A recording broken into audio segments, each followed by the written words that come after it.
I learned the hard way that camping isn't just about campfires, starry skies, and funny stories. There's a side that nobody posts.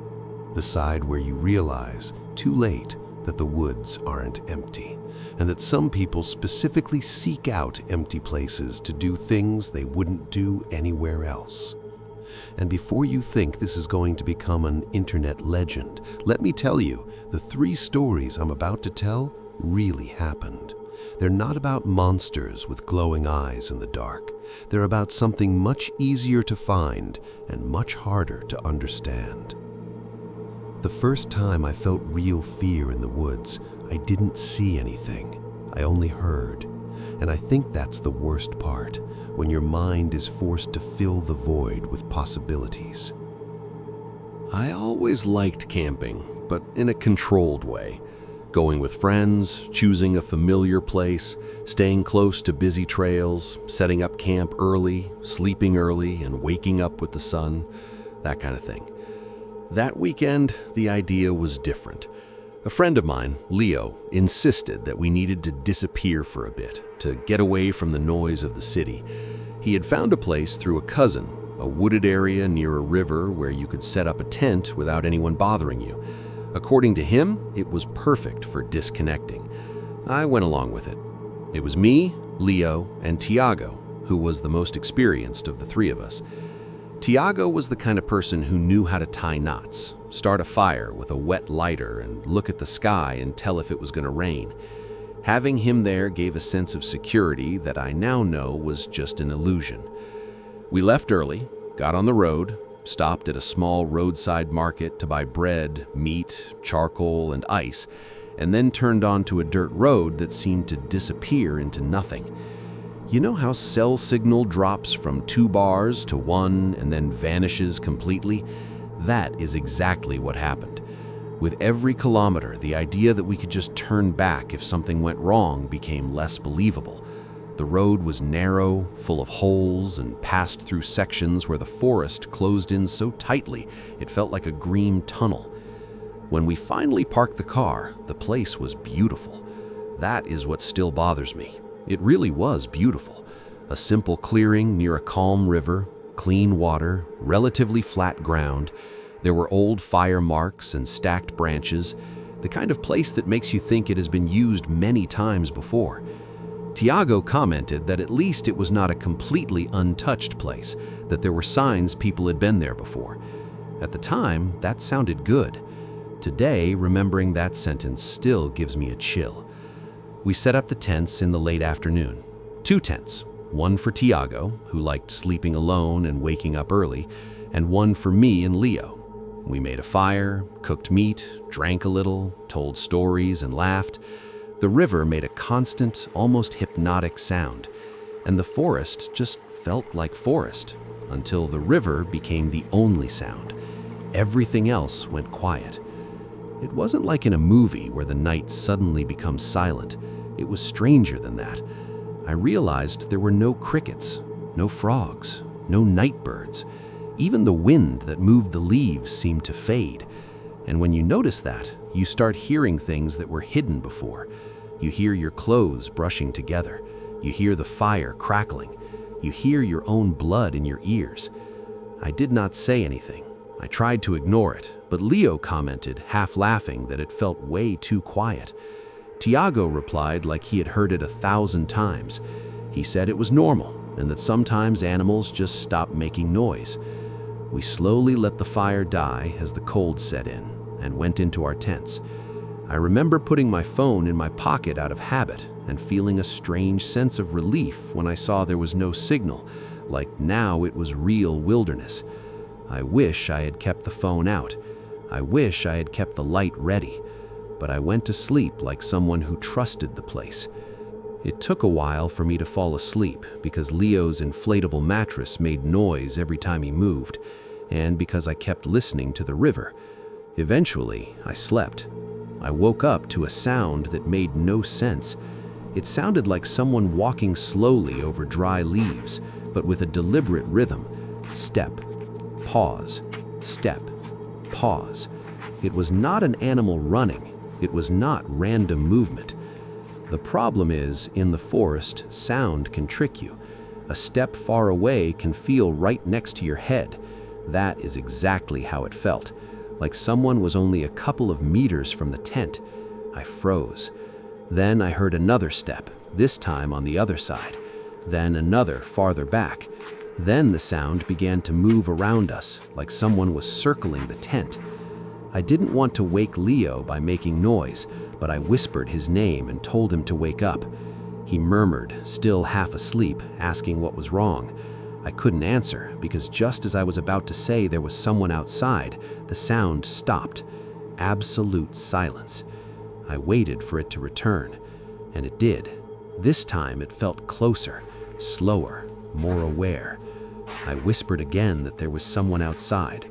Leo stayed quiet for a few seconds, like his brain was turning on.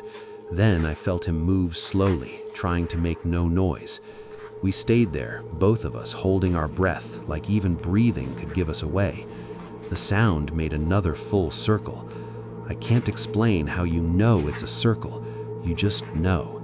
The same distance, the same rhythm, the same shape in the sound. When it completed the circle, it stopped right where our heads were. I felt the tent fabric press inward slightly, like someone had leaned in, touching it with a hand or a face, trying to listen. Leo squeezed my arm hard, the kind of grip you use when you are trying to convince yourself that something is not really happening. Then came the worst part, breathing. Not inside the tent, outside. Slow, heavy breathing, like someone tired, or like someone trying to stay quiet and failing. I wanted to scream, but my throat locked up, and my mind started negotiating. Maybe it was Tiago. Maybe it was someone lost. Maybe it was a friend playing a joke. But none of that made sense. Tiago would never do that. And if someone was lost, why circle the tent? Why breathe right next to it? Why not call out? The breathing stayed there for a few seconds. Then the sound moved away again, turning back into footsteps. I slowly pulled the tent zipper down just a little, barely enough to look. The opening showed darkness and uneven tree shadows. The moon was weak. I did not see anyone, but the sound was not far. I could hear the footsteps moving toward the river. I closed the zipper quickly but carefully, and I waited for the next circle. It never came.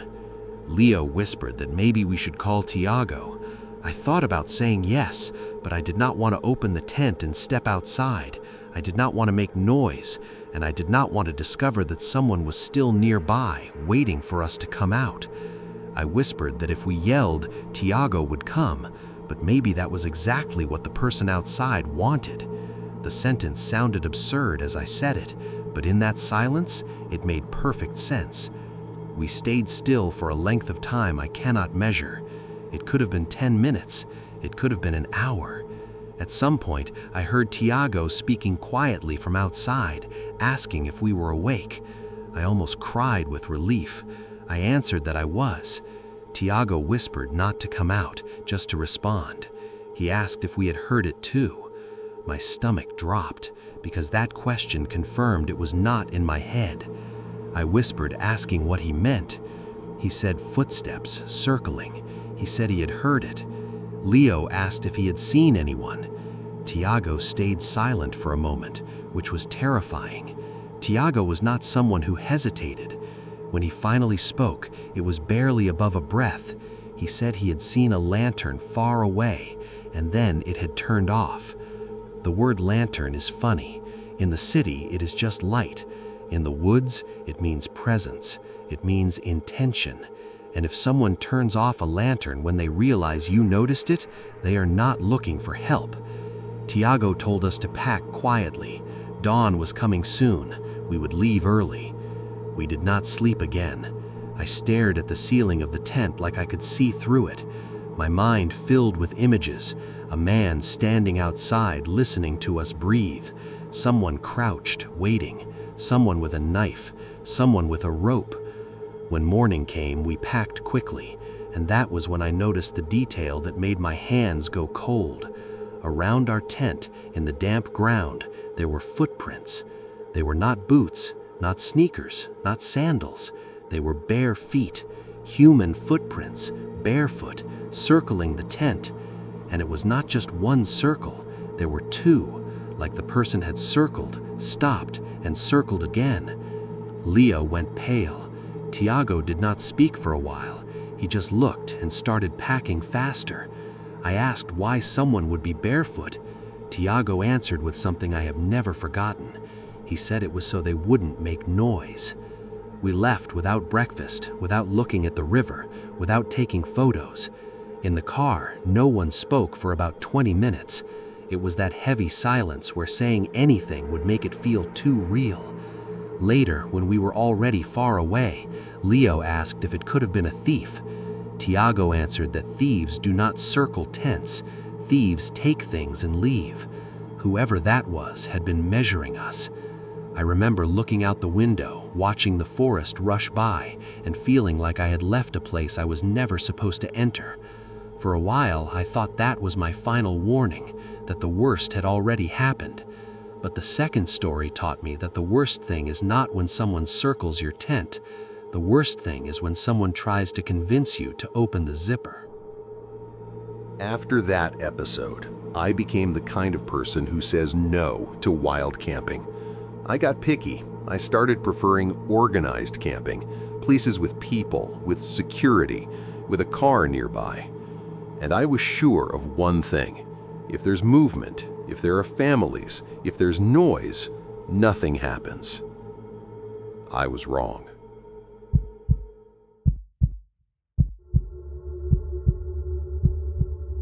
This story happened at a well-known campground in the region. One of those places you see on tourism websites.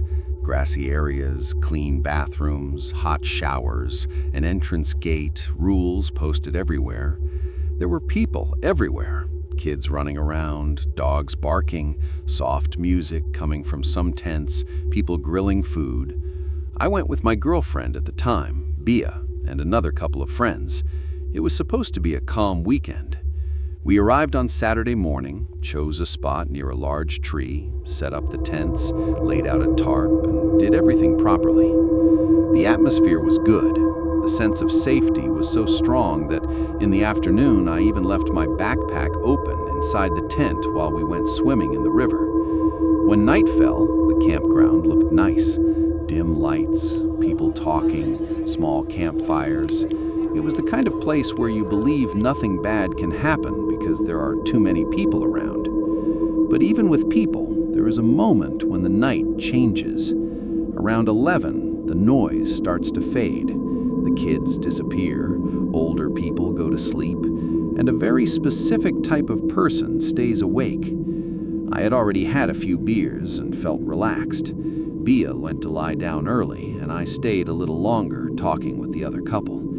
At some point, I went to the bathroom alone. It was on that short walk, about 2 minutes, that I saw him. He was sitting on a bench near the bathroom, like he was waiting for someone. He wore a dark cap, a hoodie, and jeans, nothing too noticeable.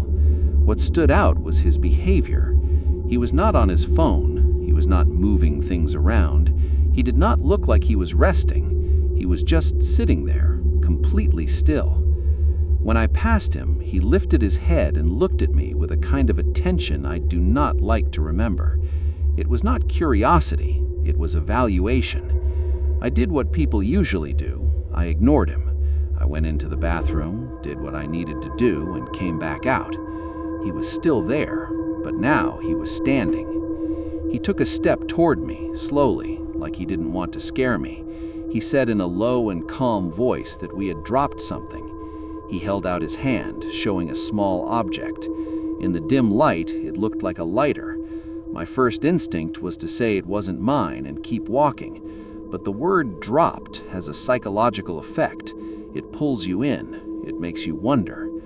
I stepped a little closer and saw that it really was a lighter, but it wasn't mine. I told him it wasn't mine. He smiled in a strange way, like it didn't matter, and said it must belong to my girlfriend because he had seen her with it. My stomach dropped. There was no reason for him to be watching her. She was at our campsite. I tried to stay calm and said it wasn't hers either. He took another step closer, closing the distance. That was when I smelled him, a mix of alcohol and old cigarette smoke and something sour like sweat trapped in clothes. He said that I was with more people and mentioned there was another girl. He said he had seen us arrive. That annoyed me, not just because he knew, but because of the tone. He spoke like someone marking territory with information. I answered shortly and told him good night, then tried to walk past him. He moved his arm slightly to the side, without touching me, but blocking the path. A polite block, the kind that is not aggressive enough to accuse, but enough to force you to stop. Then he said I shouldn't worry, that there were some guys wandering around, and that we should lock our things because people were stealing.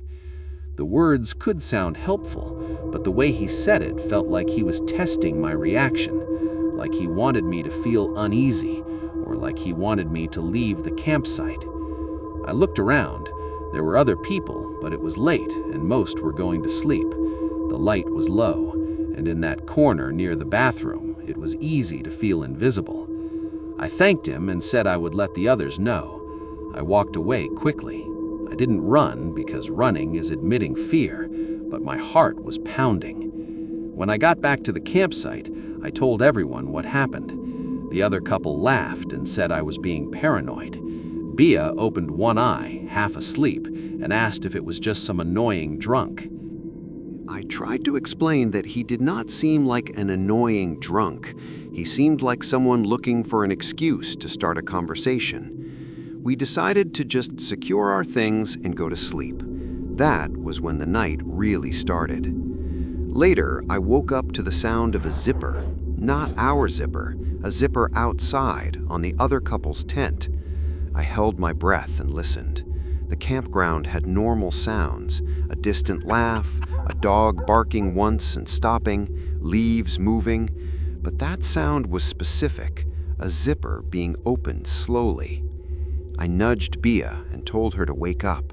She murmured sleepily. I heard whispering. I could not make out the words, but someone was speaking quietly near the other tent. I sat up slowly, grabbed my flashlight and turned it on, but I did not open the tent. I stared at our zipper like it was the weakest thing in the world. Then I heard a male voice clearly right outside our tent, speaking like he was trying to sound normal. He asked if we were awake. My blood turned cold.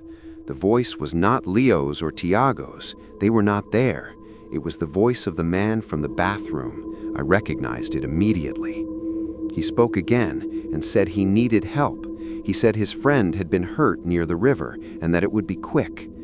I did not respond. There was silence for a few seconds. Then his tone changed.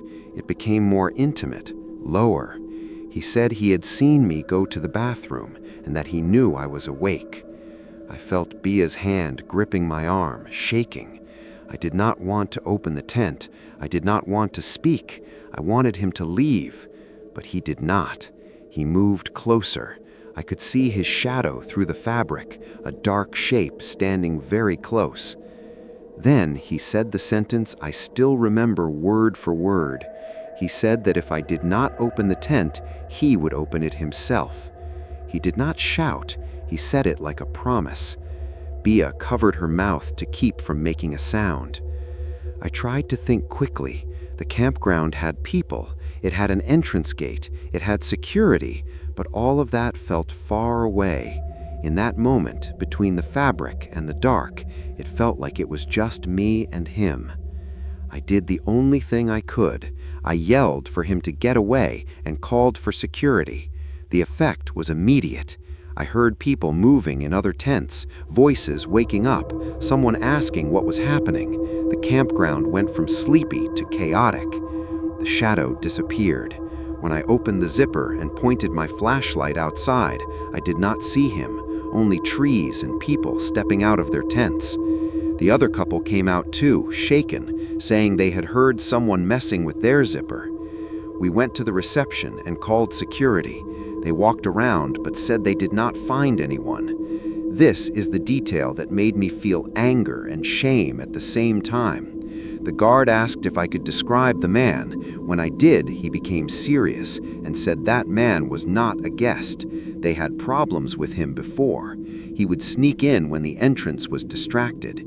He wandered around tents trying to start conversations. He did not say robbery. He did not say assault. He did not say kidnapping. But the way he spoke made it clear the problem was not just theft. We slept the rest of the night in a state of constant alert. Every sound felt like a threat. The next day, we left. On the way out, I looked at the bench near the bathroom. It was empty, like that presence had never existed. But when I think about it now, I realize something. He knew exactly where to find me alone. He knew how to stop me. He knew how to test my limits. And what if I had not yelled? What if I had been polite? What if I had opened the zipper just for help for a moment?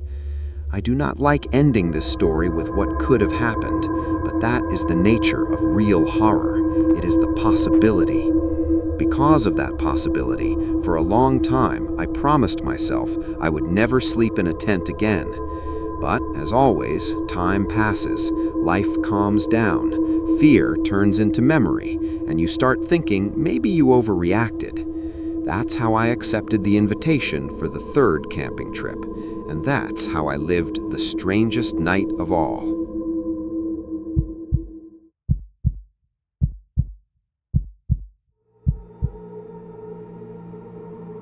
This story happened during a long holiday weekend. It was a bigger group, me and 4 friends, including a guy named Renato. Renato was energetic, talkative, always wanting to explore. He had the strongest car, good equipment, and contacts. One of those contacts was a place he described as perfect for camping. It was not an official campground. There was no gate, no staff, nothing. Just an area near a reservoir, reached by a trail that led to a more isolated spot where almost no one went. That word almost should have been enough to make me stay home. We arrived in the early afternoon and hiked for about 40 minutes with backpacks and tents. The trail was beautiful, but I noticed something right away. There were recent signs of use: footprints, broken branches, cigarette butts. I mentioned that people had been there recently. Renato laughed and said of course they had, that this was not another planet, but that it was empty now, and that was what mattered. We reached an open area near a higher part of the reservoir. You could see the water below, with constant wind coming up and dense forest behind us like a wall. As we started setting up our tents, we noticed the first strange thing. There was already a tent there. It was small, old and crooked, set off to the side near the trees. No backpack, no fire, no sound, just the tent. Renato walked over and called out, asking if anyone was there. There was no answer. He checked and said it was empty. The zipper was partly open, and there was a damp, closed smell inside, like stored fabric. We decided to set our tents farther away and spent the afternoon repeating the same explanation. Someone forgot it. They would come back later. It was nothing. That night, we made a fire, ate, drank, and talked. Later, we went down toward the water to see the reservoir at night and took a few photos. Everything felt normal. On the way back, I noticed something that made my stomach tighten. A flashlight deep in the forest. It was not ours. We were all together. The light appeared between the trees, stayed still for a moment, and then turned off. Renato said it was probably a fisherman, but that explanation did not make sense. We returned to camp uneasy. Renato joked louder than usual, like noise could push the feeling away. Around midnight, I heard movement, not near my tent, near the old tent. Leaves shifting, a step, the sound of a zipper. I leaned out slowly and saw a shadow crouched near it, opening and closing the zipper like it was checking something. Renato stepped out and asked if everything was okay. The shadow stopped, then stood up slowly. In the low light, I could tell it was a thin man wearing a dark jacket and a hood or cap. His face stayed hidden. He asked if we had arrived that day. The question sounded normal, but the tone was not friendly. It felt evaluative. Renato answered yes and asked if the spot was taken. The man said the tent belonged to his cousin, who had left. Renato asked why it was still there. The man shrugged and said his cousin would come back the next day to get it. Before leaving, he asked if there were women with us. The question was direct and invasive. Renato hesitated, then answered yes and asked why. The man smiled briefly and told us to be careful, that there were strange people around. Then he disappeared into the forest. No flashlight, no sound. We talked quietly, trying to decide whether to leave or wait until morning. Leaving in the dark felt dangerous. We stayed. I eventually fell asleep. I woke to a light touch on my tent. Not wind, not a branch. It felt like a finger. A low voice told me to open the tent. I recognized it. It was the same man. He said he just needed to ask something. My heart was pounding so hard I thought he could hear it. I held the zipper with my hand. He asked if we had ice. The question was absurd, but perfect, a harmless excuse. I stayed silent. His tone changed. He said he knew I was awake. Then he said that if I did not open the tent, he would open it. That sentence made my stomach turn. It felt familiar, like a pattern. I shouted Renato's name. Someone threw wood on the fire. Light spread across the clearing. The shadow ran into the dark. Everyone was awake after that. Renato searched with a flashlight. Nothing. We decided to leave at dawn. Before sunrise, the couple sharing a tent started screaming. Inside their tent, there was a large stone. The fabric was intact. The zipper had been closed from the inside. Next to the stone was a folded piece of paper. Renato opened it. "You should not have come." We stayed awake until morning, all together, fire high, lights on. When it got light, we packed quickly. Before leaving, I checked the old tent. It was gone. Only flattened grass and ash remained. In the middle, a small burned bone. We left fast. On the trail, I looked back once. At the edge of the forest, far away, there was a dark shape standing still, watching. It did not move. When I blinked, it was gone.